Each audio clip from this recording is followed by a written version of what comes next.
Morning, everyone. I'm calling the House Committee on Labor to order. It is Thursday, February 5th, 9:30 a.m. We're in conference room 309.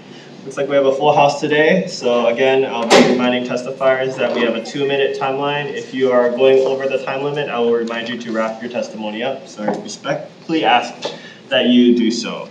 First, we have HB 2320 relating to the State Fire Council. This replaces the Department of Labor and Industrial Relations with the Department of Law Enforcement as the department responsible for budgeting and administrative staffing for the State Fire Council. First to testify, we have Director Jade Butai from DLIR in support.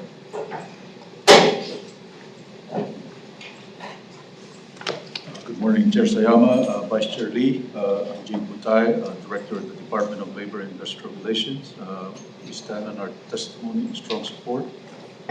This measure is consistent with Act 302, SLH 2025, which transferred the State Fire Council and State Fire Marshal to the Department of Law Enforcement. Thank you. Thank you, Director. Any other persons here to testify on this measure? Yes. Please state your name for the record. Good morning, Gary Lam for State Fire Council, in strong support of this measure. Since Act 302 passed last session, State Fire Council was moved over to DLE, but the funds still existed at DLIR for FY26, so this measure would uncomplicate things for our MOA and make it more straightforward for the next fiscal year. Thank you. Thank you. Are there any other persons here to testify on this measure? Okay, seeing none, members, any questions? Seeing none, we'll be moving on to HB 2514 relating to state construction projects. This bill establishes the Office of the State Construction Manager within the Department of Accounting and General Services, overseen by the State Construction Manager to organize, manage, and oversee designs, review of, and issue design approvals for state construction projects, exempt state construction projects from county building permits, inspection and certificate of occupancy requirements under certain circumstances as determined by the State Construction Manager. It establishes the Design Review Special Fund and appropriates funds into and out of the fund. First to testify, we have Ryan Kanaka-Ole, Acting Chairperson for DLNR, with comments. Right here. Okay. Next we have Keith Reagan, Comptroller for DAGS, in opposition. Chair, Vice Chair Keith Regan, Comptroller, Department of Accounting and General Services. You have our testimony in opposition to this measure, which outlines why we oppose this particular measure. If you have any questions, we're here to answer them for you. Madam Chair. Thank you. Next we have Randy Pereira, Executive Director for HGA, in opposition. Good morning, Chair, Vice Chair. Dewey Sebas for HGA. We're in opposition specifically to page 3, lines 18 to 21, which allows the State Construction Manager to employ qualified architects and engineers without regard to Chapter 76, Civil Service Law. Architects and engineers have historically been civil service positions within our state and also within our county, so we really question the need for that. We'll stand on our written testimony. We're available to answer any questions. Thank you. Thank you. Next we have Michael Yosua, Advocate for the Hawaii Ironworkers Stabilization Fund, in support. Morning, Chair, Vice Chair. Mike Yosua on behalf of the Ironworkers Stabilization Fund. We have a written testimony and strong support.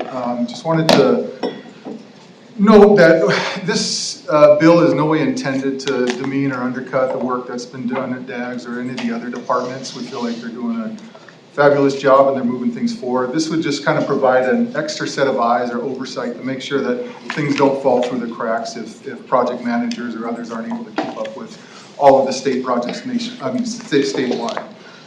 Happy to answer any questions if you have any. Thank you. Are there any other persons here to testify on this measure? Please come to the podium and state your name for the record.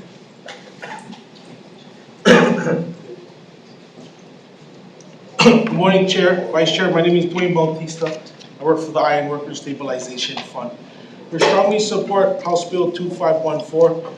This would eliminate costly backlogs for months or even years that delay costs, even hundreds or even millions of dollars, be added to inflation. The reason why, taxpayers will save to avoid inflation by moving the project smoothly, faster. It also locks in the lower prices for materials and labor. It reduces the change orders. Expert designs review catches the error early and preventing expensive and mid-correction catches. Also, self-funding. The creation of this will review special fund become self-sustainable and not rely on the general fund. It also required licensed professional managers and dedicated inspectors for every project. So we support this bill. Thank you for my testimony. Have a good day. Thank you. Please.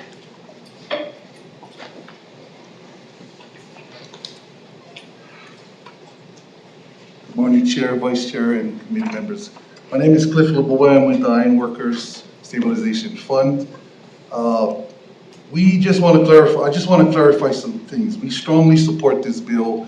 Why we getting involved in this bill is because we see a lot of holes within the system.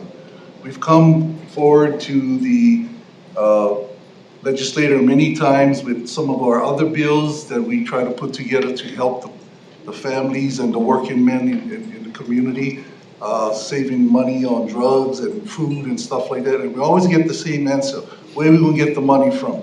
Yeah, I got a list right here compiled of probably 20 state projects over $350 million over cost, overrunning the project. Yeah, we're not saying that they're not doing their jobs, but we see a hole in the process. We see a hole that needs to be filled on who's monitoring these projects on a daily basis so that we can curb the overspending and the wasteful spending.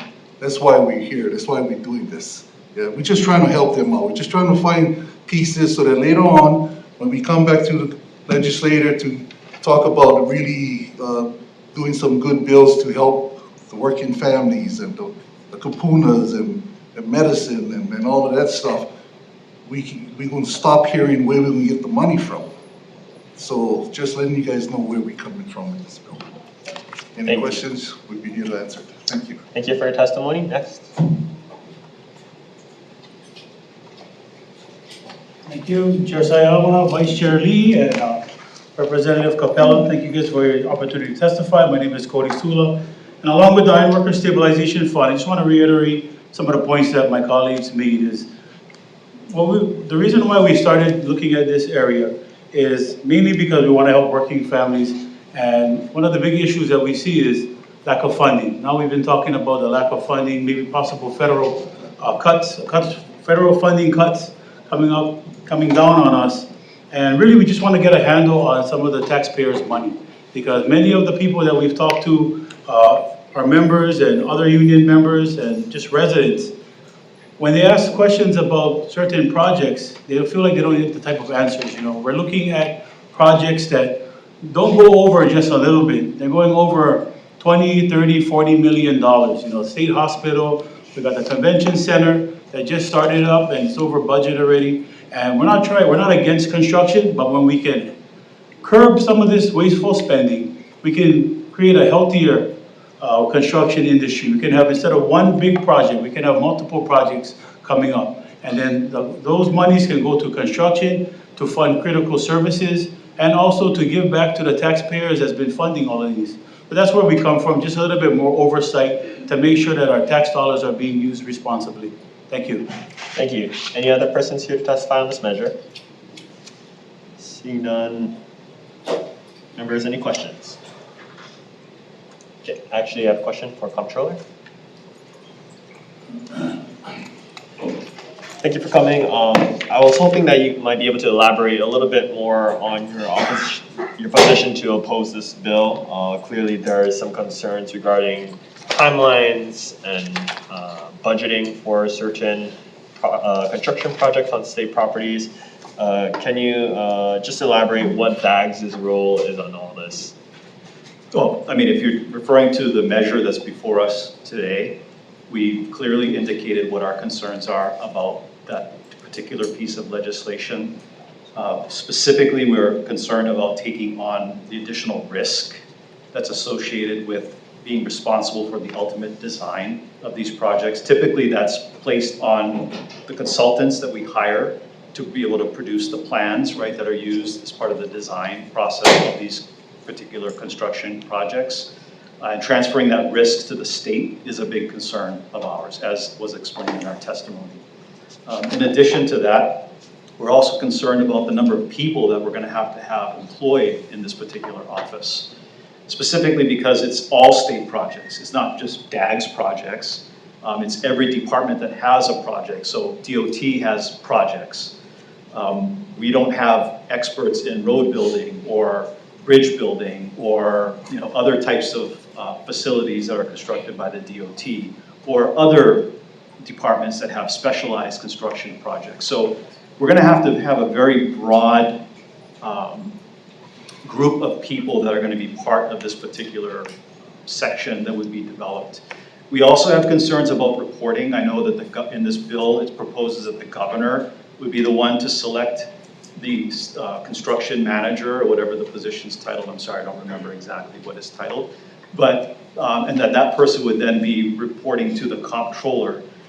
That presents some issues in terms of management and oversight of that individual. If that particular individual is appointed by the governor, and that particular individual needs to be removed because they're not effective or they're not performing the way that they're supposed to, how does that get addressed by the comptroller in the future, right? To be able to make that change, to put in a new position. So there's a lot of concerns that we have about this particular bill. We would love to have had the opportunity to engage and interact and talk about what the problem is that we're trying to solve with this measure, and then maybe come out with something that we can all live with that makes sense to address some of the concerns that were raised in the testimony that was provided previously. We're all about being efficient, using our money efficiently and making sure we're not wasting monies, and if there are ways to do that, we're open to it and we want to explore it, but we just feel like there are some major concerns that we need to address before this can move forward. Thank you. And how many additional positions would you roughly estimate would be required for this? Based on what our Public Works Division Administrator who looked at the bill is talking, somewhere upwards of about 100 different positions that would be necessary, which would include architects, engineers, construction managers, project managers, administrative staff to be able to support that team. It's a whole new, essentially, I don't want to say a division, but a branch within Public Works Division that's going to have to be created specifically for this. I see. Thank you. No further questions. Members, any questions? Oh, yes, Vice Chair. Iron workers?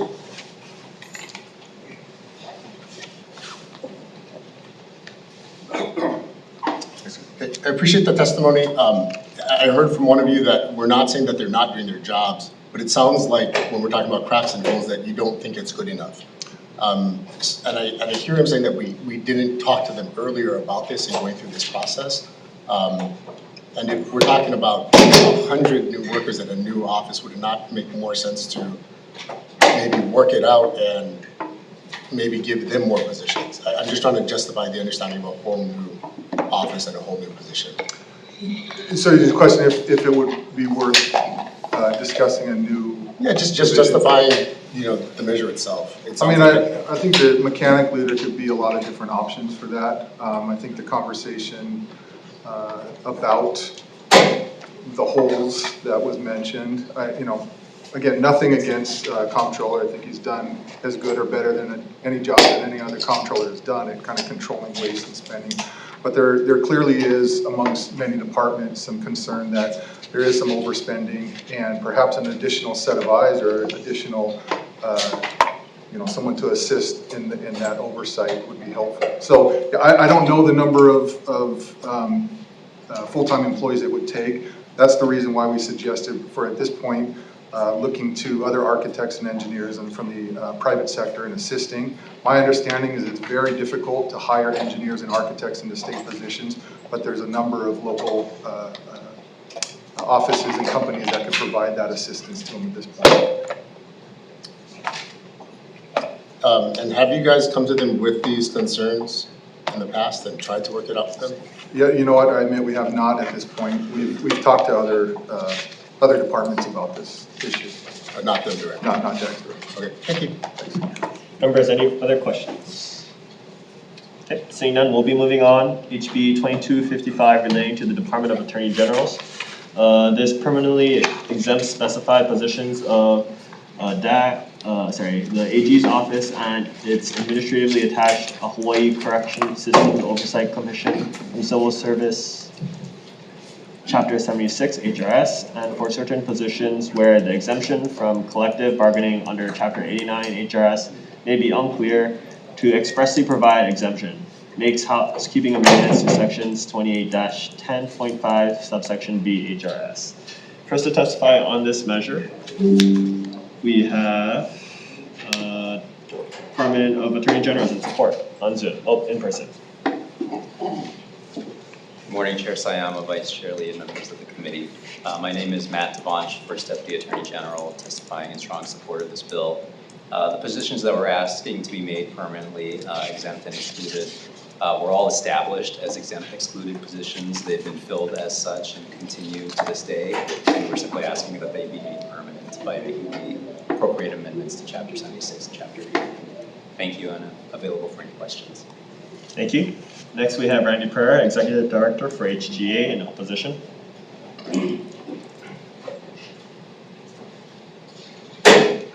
Chair, Vice Chair, members, Nui Sebas for HGEA. We'll stand on our testimony in opposition. I just do want to note that exempt employees are considered at will by the employer. They don't have any just cause protections. So we question the need for the department to exempt these employees. Thank you. Thank you. Any other persons here to testify on this measure? Seeing none, members, any questions? Okay. Seeing none, we'll be moving on to the next item, HB 2249, relating to civil services exempt positions within the Department of Accounting and General Services. To permanently exempt certain positions within the Public Works Division, Special Projects Branch, and the Comptroller's Office within the Department of Accounting and General Services from the state civil service law. First to testify on this measure, we have Comptroller Reagan from DAG in support. Chair, Vice Chair, Keith Regan, Comptroller, Director of the Department of Accounting and General Services. You have our written testimony in support of this measure. Just wanted to say that in our budget request, we do have 3 positions that we've asked for, specifically to create this Special Projects Branch that we have identified a strong need for within the Public Works Division of our department. This would allow us to essentially move forward with creating those positions and supporting them from an exempt perspective. We do believe that these positions are unique in the sense that they're outside of the civil service standard process, and we're going to need that flexibility. This would provide us that flexibility as well as to ensure that these are codified properly within statute as well. Thank you very much. Thank you. Next, we have Craig Nakamoto, Executive Director for the Hawaii Community Development Authority, in support. Morning, Chair, Vice Chair, members of the committee. Craig Nakamoto, Executive Director for the Hawaii Community Development Authority. You have our testimony in support, but I just want to say that I'm here to support my colleagues at DAGS and Comptroller in their effort to be able to hire exempt persons to work on these specialized and unique projects that will benefit the state. So thank you very much. Thank you. Next, we have Randy Pereira, Executive Director for HGA, in opposition. Chair, Vice Chair, members, Nui Sebas for HGEA. We'll stand on our testimony in opposition to this measure, and we really question the need to exempt and exclude a whole branch within a department. I won't say what I said on the previous measure, but I think this kind of proves that our civil service system must become more flexible and competitive so that as a state we can compete with the private and other public sectors. Thank you. Thank you. Any other persons here to testify on this measure? Now, members, we do have written testimony in support from DBET. Okay, members, any questions? Seeing none, we'll be moving on to HB 2360. This is relating to paid family leave. By July 1st, 2029, requires the Department of Labor and Industrial Relations to establish a family and medical leave insurance program and begin collecting payroll contributions, finance payment of benefits. By July 1st, 2030, requires the department to begin receiving claims and paying benefits under the program, specifies eligibility requirements and employee protections under the program. First to testify on this measure, we have Gary Suganuma from DOTAX with comments. DOTAX not here.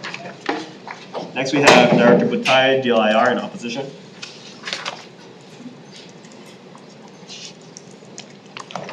Aloha Chair, Vice Chair, and committee members. Jane Butay for DLIR. We stand on our testimony, offer comments.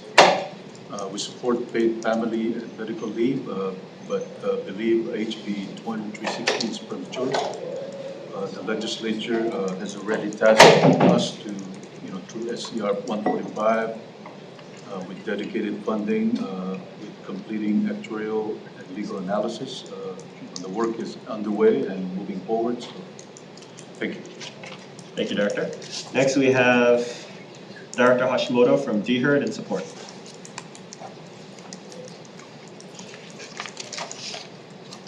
Good morning, Chair, Vice Chair, members of the committee. I'm Brenna Hashimoto, Director of the Department of Human Resources Development. We submitted testimony in support of the intent of this measure. However, part of our recommended amendments is to actually exclude state employees from coverage under this program. We feel like the state already, and other government jurisdictions, already offer generous benefits, and we have several mechanisms to provide not only paid sick and vacation, but also family leave under current state and federal law. Thank you. I'm available for any questions. Thank you. Next, we have Michael Goley Jr., President for Pride at Work Hawaii, in support on Zoom. Good morning, Michael Goley Jr., President of Pride at Work, he, him pronouns. We want to thank you for hearing this measure. It's long overdue for paid family leave in the state of Hawaii.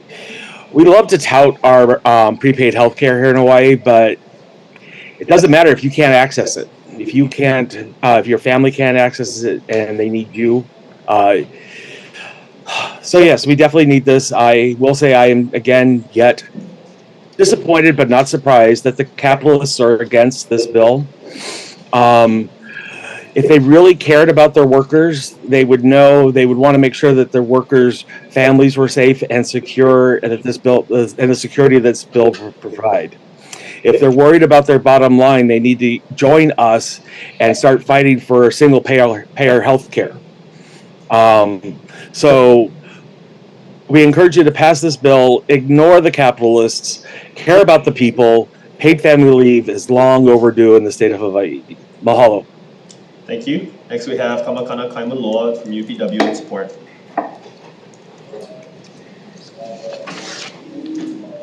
Aloha, Chair, Vice Chair, members, Kamakana Kaimaloa, United Public Workers. You have our written testimony in support. This bill does address what our concerns have been in the past in terms of excluding public workers with the option of opting in. So thank you for that change. But we do remain somewhat concerned, given that we represent approximately 1,500 healthcare workers in the private sector, of what the program is going to look like after the ILR takes a look at it. So happy to answer any questions. Thank you. Thank you. Next, we have Chris Cofield from the Hawaii Public Health Institute in support. Aloha, Chair, Vice Chair, members of the committee. I'm Chris Caulfield from the Hawaii Public Health Institute. We're in support of this measure. The health benefits of family leave are clear. The benefits economically are clear. Just to cite some statistics from one statistic from our testimony, there was a 2015 study that showed that family leave was correlated with a 3.2% reduced risk of being low birth weight and 6.6% lower risk of an early term or premature birth. I'll be honest with you, when we talk about this with our international partners in the economic space, they often ask us like what this program even means. How could you actually send people back to work when they just had a child? One thing that I'll tell you, just it's not in our testimony, that I think is kind of really crystallized the importance of this program for me. I learned something from Family Promise at an event that I attended recently. The age at which you are most likely to be homeless in the state of Hawaii is 0 to 1. And the next highest rate, or next to highest age range in our homelessness population is 1 to 5. And I think that really brings to, really makes it crystal clear what these kind of programs are intended to create in terms of our social safety net for parents and for children, and what that means in terms of the economic value and the health of our children and parents, and making sure that we keep families together, especially at a time when we're really taking to heart affordability. And we're in support of this bill, and we'd love to see you move forward. Thank you so much. Thank you. Next, we have Kristen Fern, Executive Director for UPA, with comments. Not here. Okay, we'll move on to Joel Edwards, from Wainiha Country Market in support on Zoom. Hey, good morning. Aloha Chair and members. My name is Joelle Edwards and I'm a small business owner here in Wainiha on Kauai. I want to thank the chair and the other members who introduced this bill to be heard again this year, keeping the spotlight on a very important issue related to our workers here on Hawaii. I'm again speaking in strong support of establishing paid family and medical leave in Hawaii, not only as a business owner, but as someone with lived experience who was supported during a medical crisis by this program. I'm speaking from experience, not theory.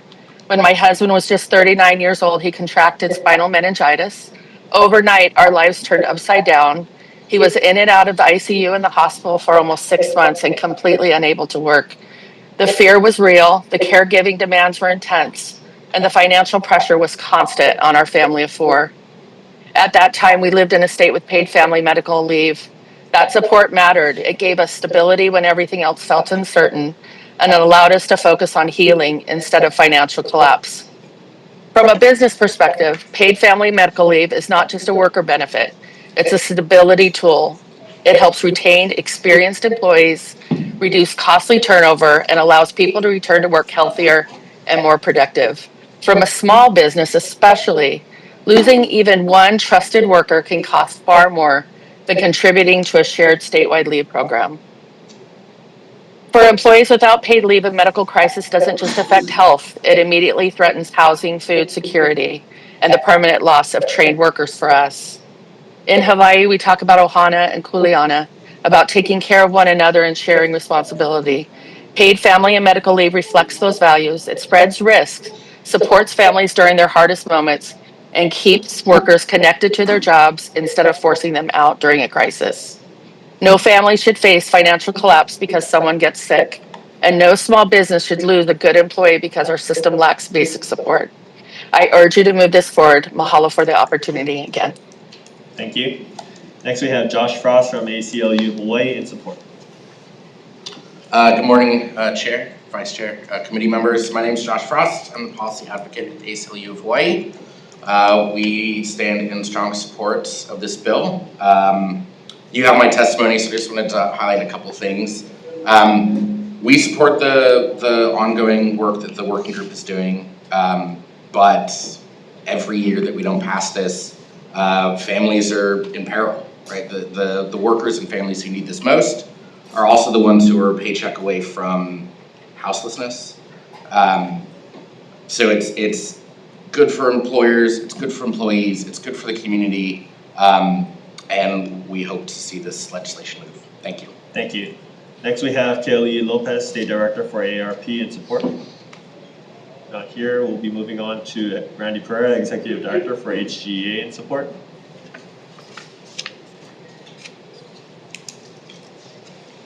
Chair, Vice Chair, members, Nui Sebas for HGEA. We're in support of this measure, and I appreciate the language in this measure that would allow public employees to opt in and participate in this program. Thank you. Thank you. Next we have Hawaii Children Action Network speaks in support.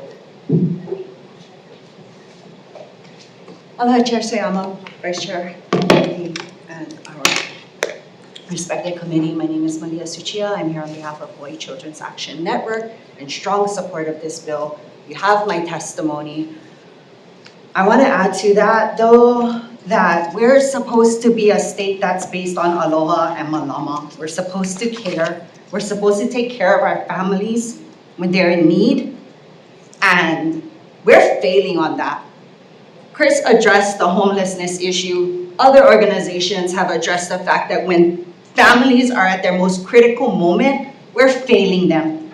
We're failing them. I'm so grateful that the state has some public benefits, that are considered generous, but everybody else does not. The leave that is left is insufficient. I speak on this personally because I'm a mom of 5 that wasn't able to take care of my tutahini when she got sick because we didn't have something like this. And that is a choice that we had to make. I don't think it was a fair choice, but it's a choice that nobody should have to make in a state that we are supposed to be built on aloha. And I understand that there are some processes that need to be worked out, some logistics that need to be worked out. I appreciate the DLIR is doing the evaluations, that is digging deeper into this. I appreciate the multitude of departments, organizations, public and private, that are working to make this a feasible option for families. I want to encourage everybody to keep working on that and get to the point where this is actually a reality, because our 0 to 1s and our 1 to 5s shouldn't be on the streets because their grandma got sick. So again, my name is Malia Suchio on behalf of Hawaii Children's Action Network. We strongly support this bill and humbly request that this committee pass this bill as well. Mahalo. Thank you. Next we have Tina Yamaki, Managing Director for Hawaii Transportation Association, in opposition on Zoom. Not present. Not present. Next we have Kiapu Relatives, individual with comments. Good morning, Chair, Vice Chair, members of the committee. My name is Kiapu Relitz. I come to my personal capacity today as a mom of 3 kids under the age of 10, and as a mom who gave birth to each of those 3 children as a state employee. You have my written comments. I won't go over them in depth, but I do want to leave you with the story of my second son. I was really lucky, actually, with one person in this room to finally get a good maternity leave with my second son. But nothing will prepare a parent for what it's like when you have to wonder if you just held your baby for the last time. And that's what happened when my son was only 6 months old, after I exhausted most of my paid leave with maternity leave, and he ended up in the pediatric ICU for 3 days, and then in and out of the hospital for almost a month after that. And I stayed by my son's side, whether it was in the PICU bed or at the hospital crib down on the 3rd floor, all throughout that time, until I could not ignore the emails and text messages and phone calls that I needed to come back to the office, not because my employer didn't care, but because I was out of paid leave. And we had to make the unimaginable decision that I had to choose whether or not I was going to leave the side of my child's hospital crib while he was getting IV antibiotics, and whether or not we could afford unpaid leave. Because when you're in the state system, at least when I was there, if you took unpaid leave, you're not just getting no income, you were also having to pay for your own health premiums when you didn't have the money to do so. And if you're out full-time, you had to pay your employer's healthcare premiums. And that's not even touching the retirement benefits that it might impact. And so I come to you today, you have my written testimony. I have 2 things for you to consider. One is that I urge you to consider letting public employees opt out instead of opt in. When you're asking us to opt in, that means that we're gonna have to imagine the unimaginable. And we're gonna have to maybe sit in a hospital room saying, man, I wish I had opted in and had thought about what could go wrong. And secondly, I ask that you bring parents to the table. Respectfully, I am so glad that there has been a working group working toward this. And Chair Sayama, you have been a huge champion, and I appreciate the work that you are doing on this. And yet, there's not a single organization or individual on the working group whose sole kuleana is to bring the voices of parents and our experiences to the table. And so I want to offer to be there for you folks to help with this work. I know there's a long road ahead of us, and there are parents in the community who are willing to show up and help find a good solution that will work for all of us. And so I want to make that offer for you, and I'm here to answer any questions. Thank you very much. Thank you. Next we have Chloe Huaena Vieira Villanueva in support.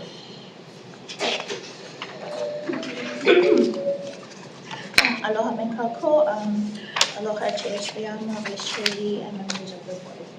Uvao Puaena, he makua wau, he kumu wau. I am a proud mother and early learning professional in strong support of this bill. Some of you might know my story already, as I've been here before. I'm happy that this is here again for us, this bill, and I just wanted to add to my testimony that you have is a chapter 2 to our story. So I had mentioned before my Kiki was in the NICU, we were in and out for about 6 months, and then 3 years after that, I left the workforce as an infant toddler specialist, which is already in high demand and in high need. Chapter 2, last year, we were balancing our son and my father-in-law, who passed away, who was sick. And I want to urge everyone who's hearing this, if you're a parent, if you're a family member, it's important to raise your voice for your family and be at that table that the previous testifier mentioned, to offer our voices. So I just want to mahalo you folks and mahalo everyone here in support and on Zoom. Mahalo nui. Thank you. Next, we have Leilani Kailiava in support on Zoom. Aloha, Chair and members. My name is Leilani Kailiava. I am here in strong support of this bill because I have lived this reality. This is my third time testifying on this bill. 10 years ago, my infant son was hospitalized in neonatal intensive care unit at Kapilani Medical Center. I lived on Hawaii Island, but my baby was on Oahu. To be at his bedside, to give him the nurturing care only a parent can provide. I had to live on another island, away from my husband and my two older sons who were 11 and 13 at that time. There was no paid family leave. I made an impossible choice. I quit my job. Families should never have to choose between financial survival and being present for a medically fragile child. Being at my son's bedside was not optional. It was essential to his healing, his development, and my role as a mother. HB 2360 is about dignity. It's about recognizing that caregiving is not a luxury, it's critical care. Paid family and medical leave would ensure that families can show up for one another in moments of crisis without risking everything. I urge you to pass this bill so no family has to make the sacrifices mine did just to care for their child. And mahalo for this opportunity again to testify. Thank you. Are there any other persons here in this room to testify on this measure? Please come to the podium and state your name for the record. Morning, Chair, Vice Chair, committee members. I'm Garrison Kerr with the Department of Taxation. I apologize if you might have called us before. I was just going to another hearing. But just for the record, we'll stand on our written testimony on administration of the bill, and I'm here if you have any questions. Thank you. Thank you. Next. Aloha, Chair and Vice Chair. My name is Cami Yamamoto. I'm the Executive Director of the Hawaii Workers Center. Throughout the years, we've stood in strong support of paid family leave, and we're here again to express our strong solidarity with the folks who have already expressed the necessity for this bill.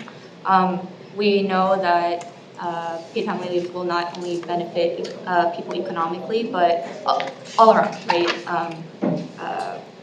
Culturally, socially, and so we're here in support, or to express our support for this bill. Thank you. Thank you.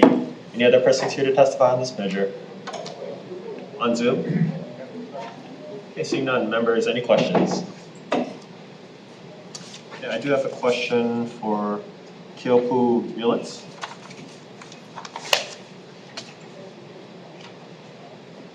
Thank you for your testimony earlier.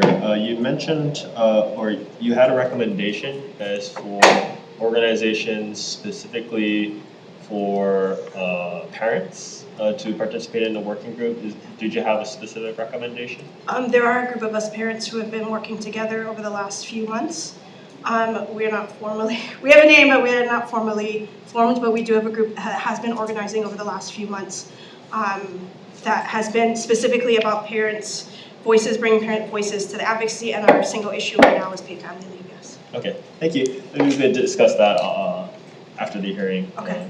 For further participation in the working group. Thank you. Thank you. Director Butai for DLIR.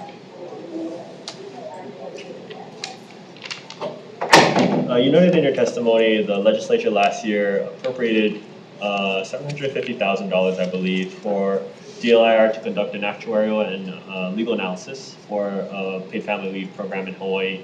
Can you update this committee about what the progress is for that study and analysis? So we secured the person who's going to write the RFP, request for proposal.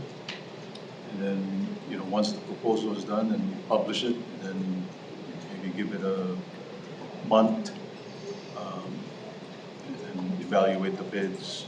And, the contractor, whoever's going to be selected, will write the report, and hopefully by the next legislative session, we'll have the report. Okay, thank you for that tentative timeline. Appreciate the work. Thank you, Director. Members, any further questions on this measure? Seeing none, we'll be moving on to HB 2446 relating to the wage and hour law. I'm sorry, before we move on to that measure, members, I do want to note the written testimony that was submitted for HB 2360 relating to paid family leave. We have written testimony and support from Office of Wellness and Resilience, Hawaii State Commission on the Status of Women, Hawaii County Council District 2, Hawaii State Teachers Association, AAUW, Hawaii Family Caregivers Coalition, Hawaii Alliance of Nonprofit Organizations,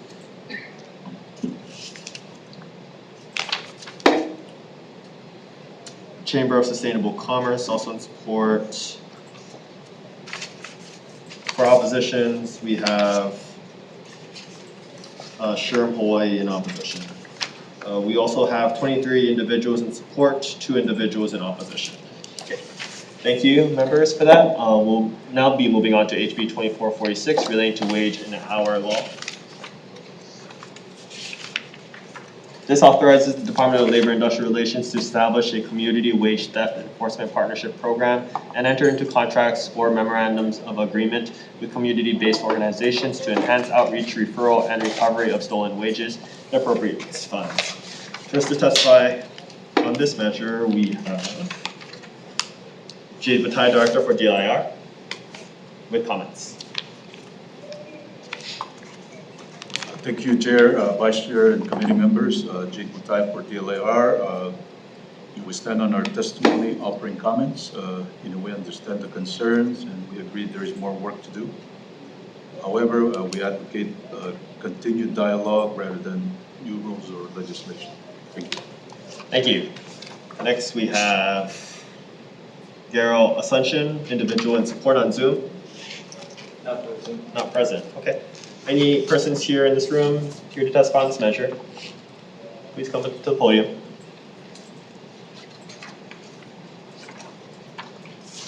Aloha Committee, again, my name is Cami Yamamoto. I'm the Executive Director of the Hawaii Worker Center.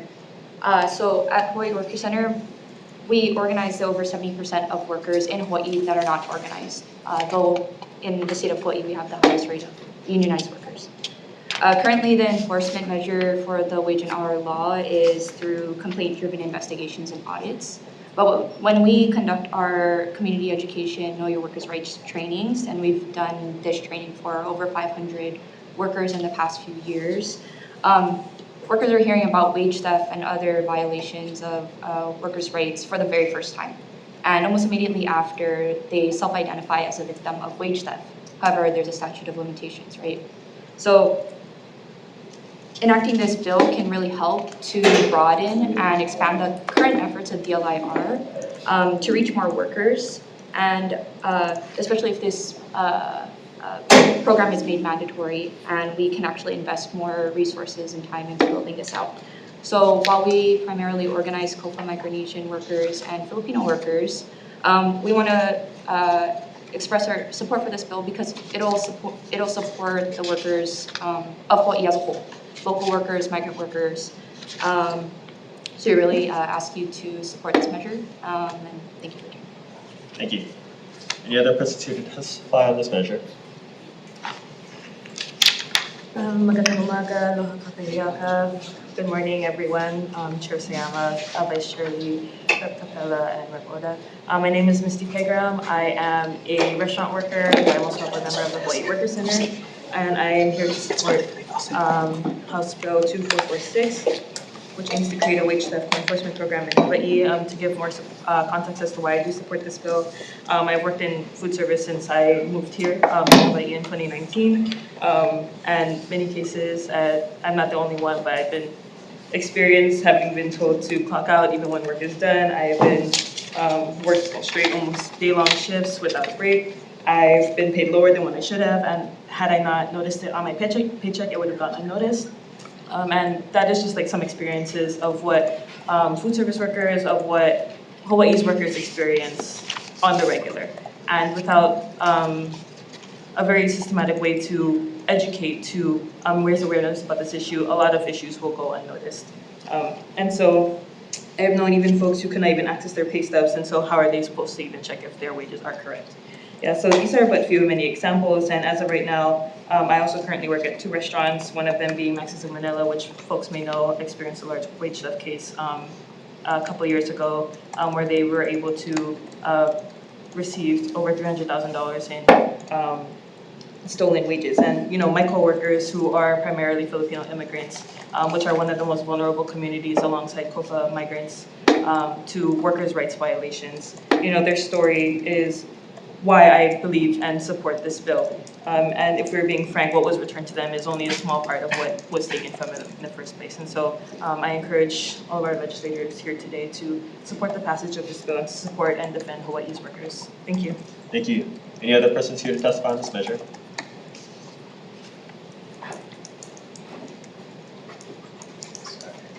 God, there's no mic here. My name is Sergio Alcavilla. I'm with the ACLU of Hawaii, and we are here in support. Good morning, Chair, Vice Chair, and just thank you very much for this opportunity to provide some testimony in support of this bill.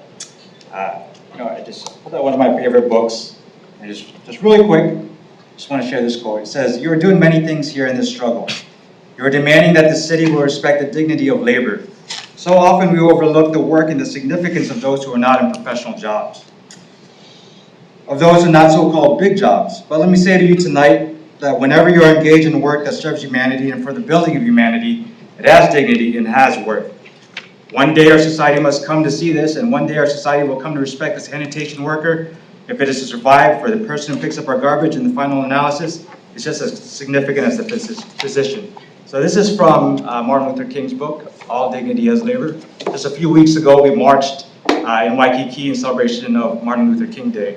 Right? And I think one aspect of MLK that we forget is on the aspect of economic justice. And that's why for the ACLU we want to support this bill. Because justice, you can't have civil rights without economic justice, without labor rights. And this bill is important and significant.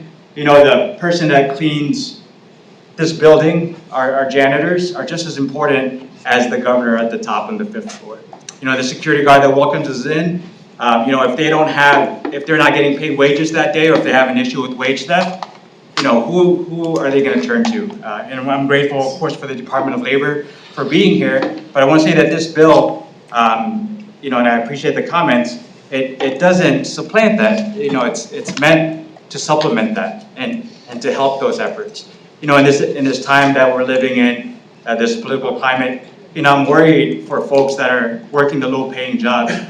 Are they going to report issues of wage theft to their employer if they have issues of status, or if they have, family members that they're worried about? And those are the ones that I'm worried about.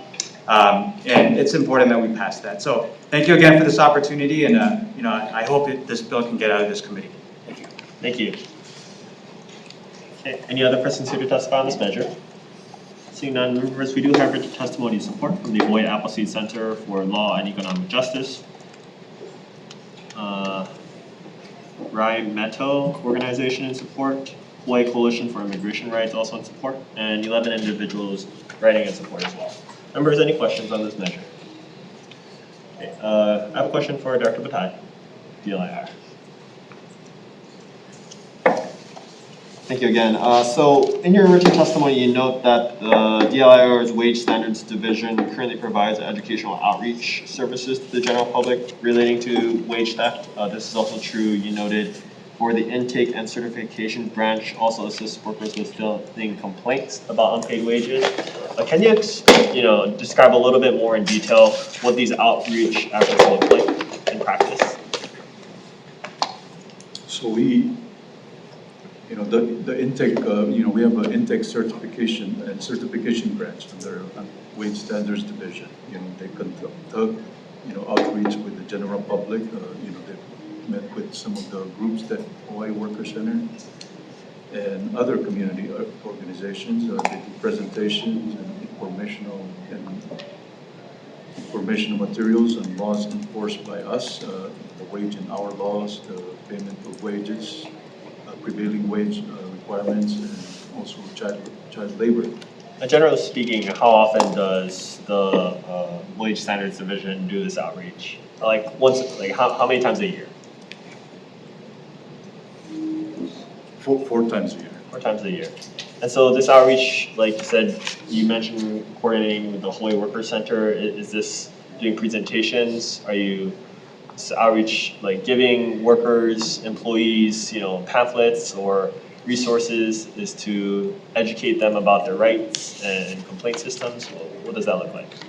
Yeah, that we developed it, and also includes, with people who have LEP or limited English proficiency, like they, can provide interpretation services at no cost. Okay. And then let me just, in terms of the jurisdiction, under the FLSA, the Federal Labor Standards Act,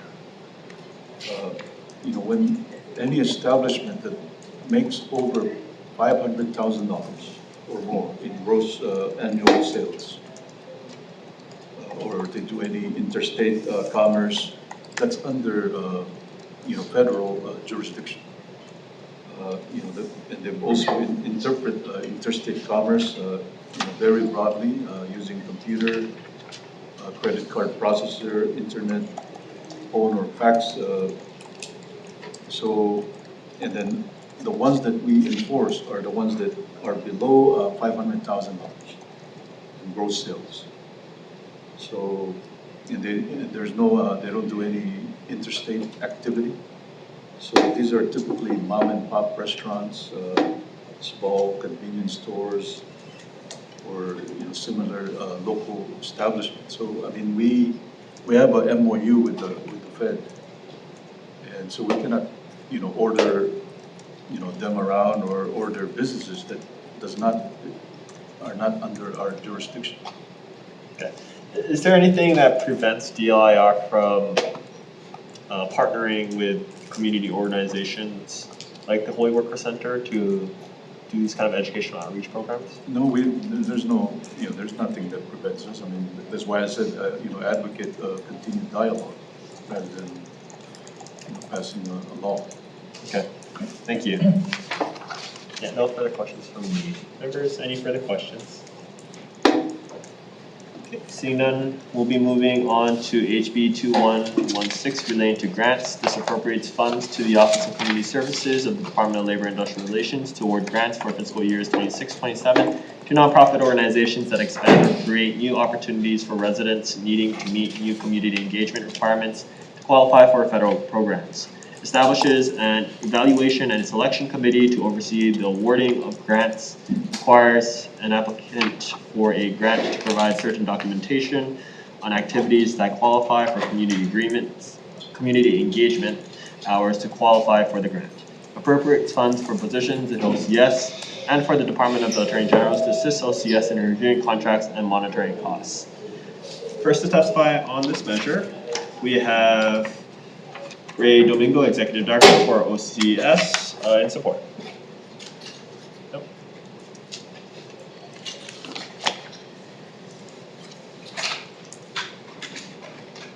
Chair, Vice Chair, and members of the committee, I submitted a written testimony and I'm available for questions. Thank you. Next we have Mike Nguyen, Director for Public Policy for Aloha Care, in support on Zoom. Not present. Present. Okay. Are there any other persons here to testify on this measure? On Zoom? Okay. Seeing none. Okay. Members, any questions? Okay. Seeing none. We'll be moving on to HB 2383 relating to the Workforce Pell Grant Program. This establishes a statewide framework for the implementation of the Federal Workforce Pell Grant Program to provide financial aid for certain short-term workforce education and training programs. It establishes a Workforce Pell Grant Program Approval Committee within the Workforce Development Council. First to testify on this measure, we have Carlotta Amerno, a Director for OIP, with comments. Present? Okay. Next we have Candace Park, Deputy Attorney General for the Department of Attorney General's Office, with comments. Good morning, Chair Sayama, Vice Chair Lee, and members of the committee. Due to the involvement of the University of Hawaii that this bill proposes, we suggest indicating the law as a matter of statewide concern in order to avoid a constitutional issue.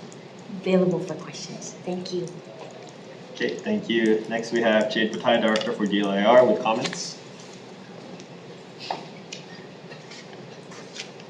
Thank you, Chair, Vice Chair, and committee members. Jade Patai for DLIR. We stand on our testimony, respectfully offering comments. If the goal is to move forward successfully with Workforce Pell Grant, it is critical that the administering entity fully understands the operational, compliance, and risk landscape. Experience in this area matters. This is not a plug and play, and it's not something someone can pick up overnight. Thank you for the opportunity. Thank you. Next we have Deborah Halbert, VP of Academic Strategy, University of Hawaii Systems and Support. Aloha, Chair Sayama, Vice Chair Lee, members of the committee. My name is Alan Rosenfeld. I'm the Associate Vice President for Academic Programs and Policy, standing in for Vice President Halbert. We stand on our testimony as submitted in support of the intent of the bill, and I'm happy to answer any questions you might have. Mahalo. Thank you. Are there any other persons here to testify on this measure? Seeing none, members, we do have written testimony, comments from OIP, support from Workforce Development Council, and the Chamber of Commerce Hawaii. Members, any questions? Sure. Yes, Representative Garrett. I think this is best for the Department of Labor and Industrial Relations. Morning, Director. Can you share with the committee what the status or the timing is of the federal rulemaking that would implement this program? I mean, whenever we've spoken with USDOL, or because the rulemaking is done by the DOE, and then the USDOL is providing the technical and the support, but it's soon. I don't know what's the definition of soon, but that's what we've been hearing. Soon? Soon. Okay. The reason I ask is because there is a 7/1/26 deadline or implementation date for this program. So the intention of introducing this bill was to try to make sure we had some regulatory framework in advance of that. So is it your belief that we could wait until the 2027 session after we see what those federal rules are like, or is that going to impact the department or the Workforce Development Council in any way negatively? It's already, we already have the authority to do, to act to something, but until we, given the uncertainty of shifting policies, I don't know about overhauling the whole system.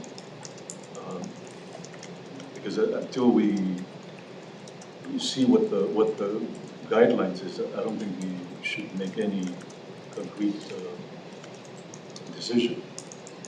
Okay. Are you familiar with the NGA working group that the Workforce Development Council referenced in their testimony? Yeah, we participate on the National Governance Association. And how is that going? And what is the end result or the end expected outcome is part of that process? Well, they've been advocating to, be more proactive, but until because until you really know what the parameters, I don't think you should make any, definite, because then, you could, be wasting a lot of time and effort. You're talking about the NGA process being a waste of time? Or, no, I'm not saying it's a waste of time, but making concrete plans until we really know what's the rule. Okay, so you're saying it's I think you should continue having conversation, but I don't think you should, finalize anything. Okay, thank you, Director. Thank you, Chair. Thank you. Members, any further questions on this measure? Seeing none, we'll be moving on to the last item in the agenda, HB 1874. This is relating to plant-based food and drinks, requires the Department of Corrections and Rehabilitation, Accounting and General Services, and Health to establish a plant-based by default program for food and drinks offered at state-operated prisons, state-licensed hospitals, and government-sponsored events. Requires annual reports to the Hawaii Climate Change Mitigation and Adaptation Commission. First to testify on this measure, we have Director Tommy Johnson from Department of Correction and Rehabilitation in opposition.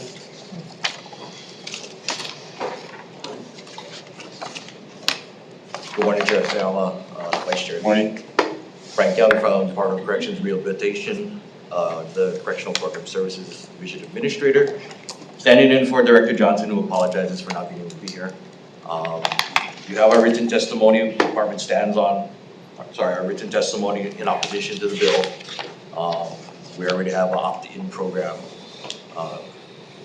in existence. And thank you for the opportunity to testify. I'm available for questions. Thank you. Next we have Comptroller Keith Regan from DAGS with comments. Morning, Chair, Vice Chair, members. Thank you for the opportunity to be here. Keith Regan, Comptroller and Director of the Department of Accounting and General Services. We stand on our written testimony providing comments. Just wanted to add a couple of quick things, just that, while DAGS appreciates being mentioned in this particular piece of legislation, just wanted to just reiterate that statutorily DAG's responsibilities focus on financial management, risk management, facilities and information technology, not necessarily food service or dietary programs. And so we do have some concerns about having to track, manage, report on those types of things when it's technically, of course, if this passes, it becomes part of our responsibility. But as it stands now, we don't currently have those types of programs in place. So we would, if it does go forward, just ask for some consideration in terms of resources and support in that effort. Thank you very much. Thank you. Next we have Victoria Anderson, individual in support on Zoom. Aloha committee members. Thanks for this opportunity to testify on this important bill. I'm Victoria Anderson, retired UH professor and volunteer for the Plant-Based Task Force. This bill is a quadruple win for human health, planetary health, decreasing animal suffering, and reducing costs to taxpayers. Plant-based by default may be a new concept to many of us. It simply shifts the pre-selected option to a plant-based meal, although a person can still request an animal-based meal. This maintains an individual's choice, but is inclusive of people whose religious or ethical convictions don't allow some or all animal foods, as in many Buddhist, Jewish, or Muslim traditions. It's also inclusive of those who have health-based restrictions like lactose intolerance. This policy saves money in at least 4 ways. 1, food costs drop. Staples like beans, lentils, rice, veg, and tofu cost far less than meat. 2, healthcare costs drop. Incarcerated people and hospital patients have high rates of diabetes, hypertension, heart disease, and obesity. These all improve with plant-rich diets, reducing medication use, ER visits, etc. 3, operational costs drop. Plant-rich meals require less refrigeration, reduce food safety risks, and lower labor and equipment needs. Finally, reducing meat consumption greatly lowers climate-related costs and aligns with Hawaii's climate commitments. Now, other states show evidence that this works. New York City's hospital system adopted it in 2022, and since then, over 60% of patients have decided to go with the plant-based. Satisfaction has exceeded 90%, and the system has saved millions annually. So what seems like just a small turn in shifting the default menu to healthier options can have huge effects. Hawaii has the chance to lead the nation by applying this proven cost-saving model. Thanks again for your time. Please pass this bill. Thank you. Are there any other persons here to testify on this measure? Seeing none, members, we do have written testimony and support from Climate Protectors Hawaii, Hawaii Climate Action Coalition, Hawaii Food Health Policy, 350 Hawaii, and 13 individuals in support. Members, any questions on this measure? Okay, seeing none, we'll be taking a short recess.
Calling the House Labor Committee back to order for decision making.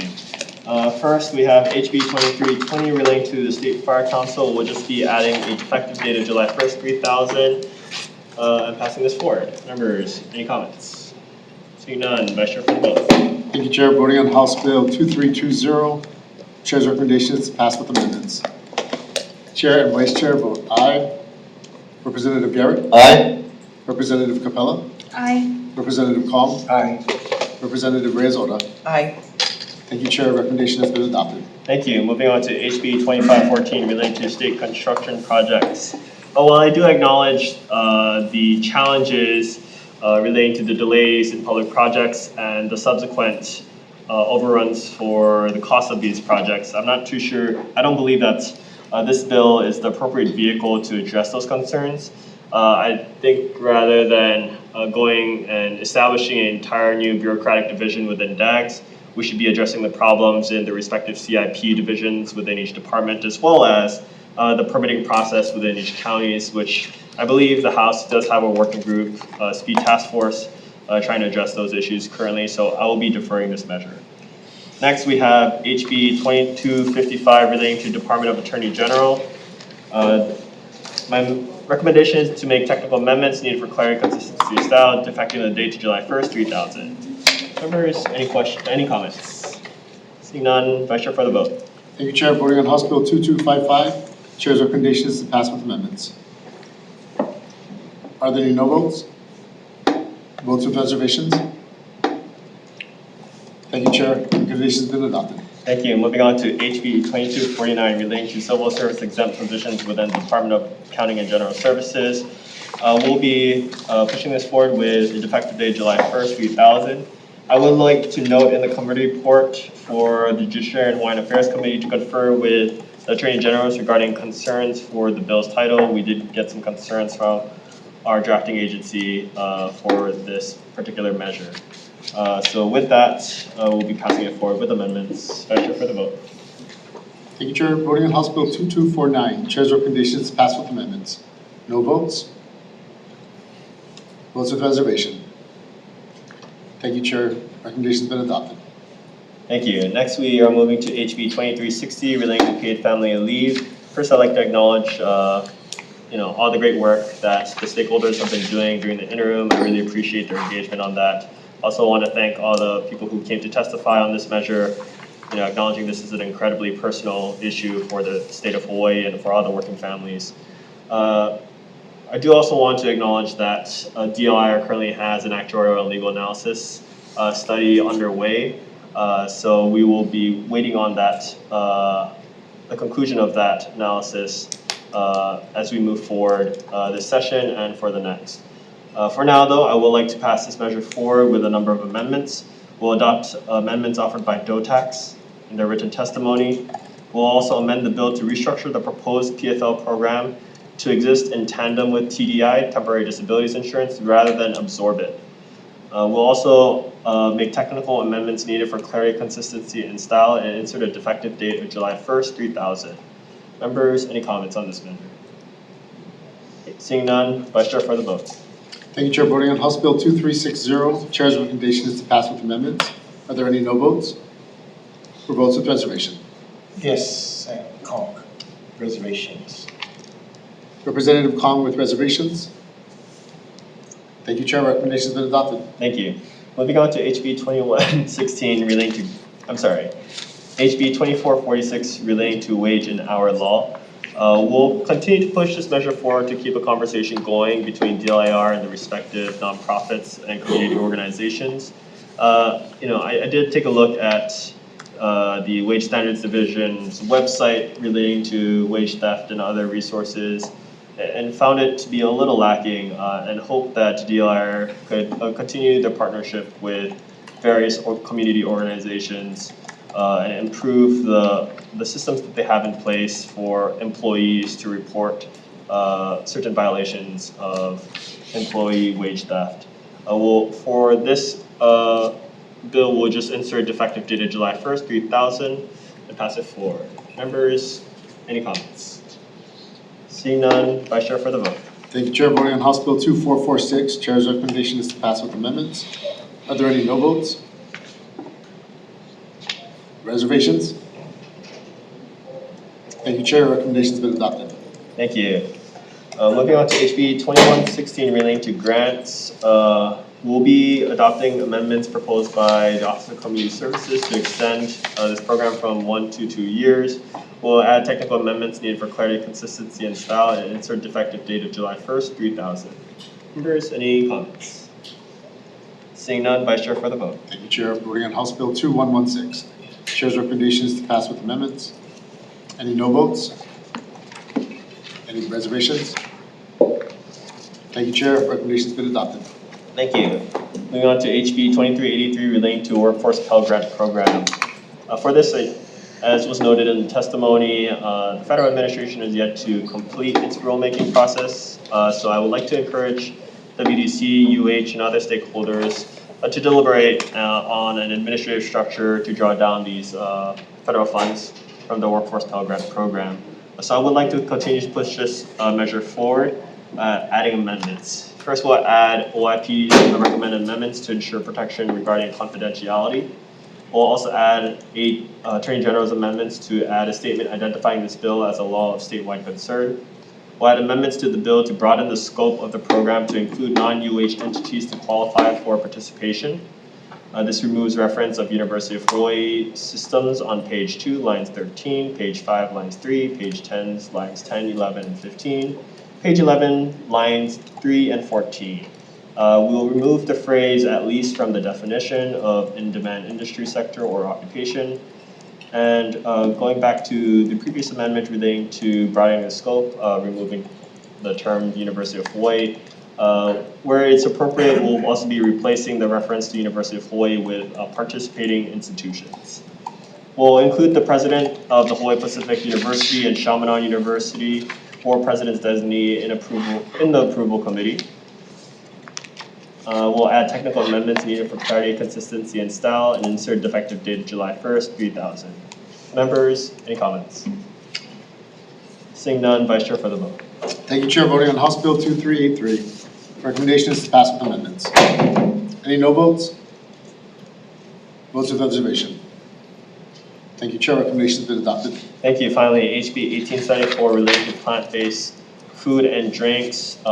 Given the testimony from the departments, I believe it is unnecessary to have the legislature mandate a plant-based diet or plant-based food and drinks for these respective departments, and so I will be deferring this measure today. Okay, thank you, everyone. This hearing is adjourned.